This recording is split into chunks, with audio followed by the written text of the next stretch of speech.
Gary Vaynerchuk is an entrepreneur, author, speaker, and also a thief. Nothing but mad respect for GaryVee, but I don't always agree with everything he says. Let me explain. Well, welcome. We're live on the Harrison Wilder channel. You know, we live in a culture that says to be successful, you have to work harder than everyone else. To be stressed, to be anxious, to be worried in our culture, it's the responsible thing to do. I don't know GaryVee that well, but from what I can tell, he seems like a smart guy. And the hustle mindset isn't all evil. And maybe that's been your experience. You've worked harder. You've worked longer. You've stayed focused, while others wasted their time watching Netflix as their life passed by. But is there a cost? You know the cycle.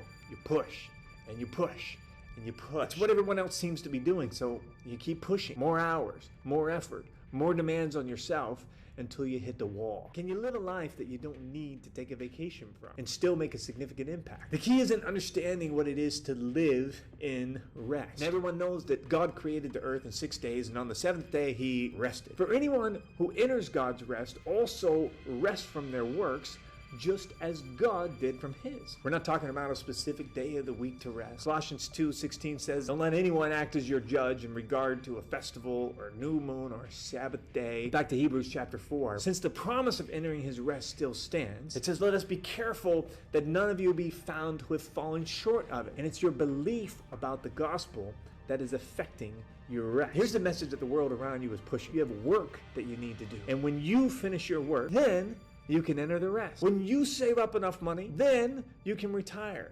When you've made a big enough impact, then you can relax some. When you've done everything perfectly, then you finally deserve some rest. And that's how you're being robbed.